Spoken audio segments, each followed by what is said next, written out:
അപ്പോൾ കഴിഞ്ഞ പ്രാവശ്യം പ്ലാനിൽ അലോക്കേറ്റ് ചെയ്ത പൈസ ഗൗരവമായി വെട്ടിക്കുറച്ചു, കോടിക്കണക്കിന് രൂപ വെട്ടിക്കുറച്ചു, ഏകദേശം ഒരു 50% വരും, വലിയ വെട്ടിക്കുറവുണ്ടായി. രണ്ടാമത് അതുണ്ടാക്കിയ ബാധ്യതകളുണ്ട്. വിവിധ വെൽഫെയർ പ്രോജക്റ്റുകൾക്ക്, ക്ഷേമ പദ്ധതികൾക്ക്, വികസന പദ്ധതികൾക്കൊക്കെ ഉണ്ടാക്കിയിരിക്കുന്ന വലിയ തുക കടം ബാധ്യത വരുത്തിയിട്ടുണ്ട്. ആ കടബാധ്യത പോലും തീർക്കാനുള്ള അലോക്കേഷൻ ഈ വർഷത്തെ ബജറ്റിലില്ല.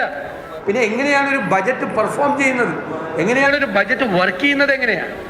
അപ്പം ഇത് വെറും പൊള്ളയായ വാക്കുകളാണ്. മാത്രമല്ല ആവർത്തനമായിരുന്നു കംപ്ലീറ്റ്, ഒന്നും കമ്പൈൻ ചെയ്തിട്ട് പോലുമില്ല ബജറ്റ്. ഞാൻ ആദ്യമായിട്ടാണ് കഴിഞ്ഞ 24 വർഷത്തിനിടയിൽ ഇങ്ങനെ ഒരു ബജറ്റ് കേൾക്കുന്നത്. പറഞ്ഞത് തന്നെ ആവർത്തിച്ചുകൊണ്ടിരിക്കുക. അതായത് വിവിധ ഡിപ്പാർട്ട്മെന്റുകളിൽ നിന്ന് വന്ന സംഭവം ഒന്ന് കമ്പൈൽ ചെയ്ത് ഒരു ബജറ്റിന്റെ ഓർഡറിൽ പോലും ഈ ബജറ്റ് ആക്കിയിട്ടില്ല. നമ്മൾ കേട്ടത് തന്നെ 3 പ്രാവശ്യമൊക്കെ ചില കാര്യങ്ങൾ ആവർത്തിച്ചു, ബജറ്റിൽ ആവർത്തിച്ചു. ഒന്ന് കൃത്യമായിട്ടുള്ളൊരു ബജറ്റിന്റെ ഷേപ്പിൽ പോലും, രൂപത്തിൽ പോലും ബജറ്റ് പോലും ആക്കിയിട്ടില്ല. കാരണം അതിന് യാതൊരുവിധ പ്രസക്തിയുമില്ല, അതിന് വിശ്വാസ്യതയില്ല. കാരണം അത്രമാത്രം വലിയ ബാധ്യതയിലാണ് സർക്കാർ നിൽക്കുന്നത്. അത്രമാത്രം മതി. ഇപ്പൊ സർക്കാർ ജീവനക്കാർക്ക് ഒരു ഗഡു കൊടുക്കുമെന്ന് പറയുന്നത് PF ലയിപ്പിക്കുമെന്ന് പറയുന്നത്. അപ്പൊ അവർക്ക് കിട്ടൂല. അവരുടെ ലീവ് സറണ്ടർ അത് 2027 കിട്ടും എന്നാണ് പറഞ്ഞത്.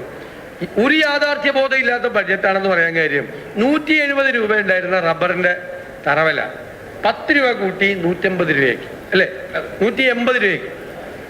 റബ്ബറിന് ഇപ്പോഴത്തെ മാർക്കറ്റിലെ വില എത്രയോ? 210 രൂപ, 208, 210, 208 ഇപ്പൊ ഇന്നത്തെ വില. 208 രൂപയാണ്. അപ്പൊ ഇവർക്ക് മാർക്കറ്റിനെ കുറിച്ചോ കർഷകരെ കുറിച്ചോ എന്ത് ബോധ്യമുണ്ട്? ഓൾറെഡി ഇവരിപ്പോ പറഞ്ഞിരിക്കുന്ന ഈ തറവിലയേക്കാൾ 28 രൂപ കൂടുതൽ മാർക്കറ്റിൽ ഓൾറെഡി ഉണ്ട്. 170 രൂപ 10 രൂപ കൂട്ടി 180 രൂപ ആക്കി. എന്തിനാ ഇവരുടെ പൈസ എന്തിനാ? മാർക്കറ്റിൽ പോയാൽ 208 രൂപ കിട്ടും.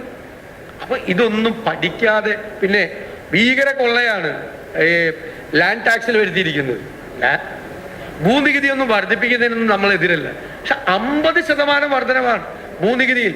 ഏറ്റവും സാധാരണക്കാരായ പാവപ്പെട്ട ആളുകളെ പിരിയുന്നതിന് വേണ്ടിയിട്ടാണ്. ഇവർക്ക് വേറെ ഒരു മേഖലയില്ല. ഇവർ യഥാർത്ഥത്തിൽ നികുതി പിരിവിൽ ഗൗരവതരമായി ഗവൺമെന്റ് പരാജയപ്പെട്ടു. ഇപ്പൊ പറയുന്ന കണക്ക് എന്താ അറിയാം? 2020 മുതലുള്ള ആവറേജാണ് ഗ്രോത്ത് പറയുന്നത്. കാരണം കോവിഡ് കഴിഞ്ഞിട്ട് ഇതെല്ലാം നോർമലായപ്പോൾ ഉണ്ടായ ഒരു വലിയ ഗ്രോത്ത് ഉണ്ട്. കാരണം കോവിഡ് കാലത്ത് ഒരു ബിസിനസ്സും നടന്നിട്ടില്ല, ഒരു ടാക്സും കിട്ടിയിട്ടില്ല. അപ്പൊ കോവിഡ് കാലത്തെ പൈസയും കോവിഡ് കഴിഞ്ഞ് നോർമലായ വർഷത്തിലെ വരുമാനവും തമ്മിൽ താരതമ്യം ചെയ്തിട്ടാണ് ഈ ഗ്രോത്ത് കണക്കാക്കിയിരിക്കുന്നത്. ആ ഗ്രോത്തിന്റെ ടാക്സ് ഗ്രോത്ത്, അതായത് നികുതി വരുമാനത്തിന്റെ വളർച്ചയുടെ കണക്ക് പറഞ്ഞിരിക്കുന്നത് തന്നെ കബളിപ്പിച്ചിരിക്കുകയാണ്. നികുതി വരുമാനം ഗൗരവതരമായി വർദ്ധിക്കുന്നില്ല. 30%-ലധികം GSTയിലെ നികുതി വരുമാനം വർധനവ് ഉണ്ടാകേണ്ട സംസ്ഥാനമാണ് ആവറേജ്. കാരണം കൺസ്യൂമർ പോയിന്റാണ് എല്ലാണ് ടാക്സ് ഉള്ളത്. ഈ രാജ്യത്തെ ഏറ്റവും വലിയ അഡ്വാൻറ്റേജ് കിട്ടേണ്ട സംസ്ഥാനമായിരുന്നു കേരളം. പക്ഷെ ഇവരുടെ നികുതി ഘടന സംവിധാനങ്ങളൊക്കെ വളരെ ഏറ്റവും ഇനഫിഷ്യൻ്റായി പ്രവർത്തിക്കുന്നതുകൊണ്ടാണ് മറ്റു പല സംസ്ഥാനങ്ങളിലും നികുതി ഘടന മാറ്റിയവർ GSTക്ക് അനുരോധമായിട്ടുള്ള ടാക്സ് അഡ്മിനിസ്ട്രേഷൻ സിസ്റ്റം മാറ്റി. ഇവിടെ അതുപോലും ചെയ്തിട്ടില്ല.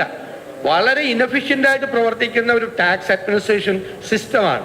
ഒരു ഗവൺമെന്റിന്റെ പ്രൈം ഡ്യൂട്ടി എന്ന് പറയുന്നത് എന്താ? നികുതി പിരിച്ച്, പരമാവധി നികുതി പിരിച്ച്, നിയമപരമായ നികുതി പിരിച്ച് ആ നികുതി പണം സമ്പത്തിന്റെ നീതിപൂർവമായ വിതരണത്തിലൂടെ, ക്ഷേമ പദ്ധതികളിലൂടെ, വികസന പദ്ധതികളിലൂടെ ആളുകളിൽ എത്തിക്കുക.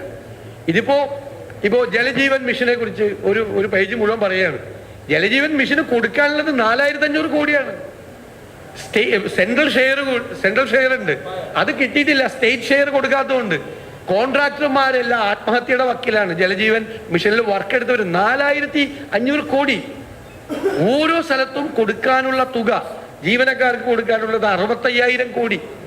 അപ്പോൾ 1 ലക്ഷം കോടി രൂപയിലധികം, ഏകദേശം 1.25 ലക്ഷം കോടിയുടെ പൊതുവായ കടബാധ്യതകൾ സർക്കാരിനുണ്ട്. അപ്പൊ അതിന് പോലും ഇല്ല. എന്നിട്ട് ഈ 50% പ്ലാൻ കട്ട് ചെയ്തിട്ട് 2000 കോടി പ്ലാൻ വർദ്ധിപ്പിച്ചു എന്ന് പറയുന്നതിലെ യുക്തി എന്താണ്? കേട്ടാൽ ചിരിച്ചു പോകും നമ്മൾ. ഒരാഴ്ചയായിട്ടില്ല ഈ പ്ലാൻ സൈസ്, ഉള്ള പ്ലാൻ സൈസ് മുഴുവൻ കട്ട് ചെയ്ത് എന്നിട്ട് ഇപ്പോൾ ഒരു പ്ലാൻ വർദ്ധിപ്പിച്ചിരിക്കുന്നു എന്ന് പറയുന്നത് നമ്മളെ പരിഹസിക്കുന്നതിന് തുല്യമാണ്. ഇത് കേരളത്തെ യഥാർത്ഥത്തിൽ ഈ കഴിഞ്ഞ 3-4 വർഷക്കാലത്തെ ഭരണം കേരളത്തെ 10-20 വർഷം പിന്നോട്ട് വലിക്കുക.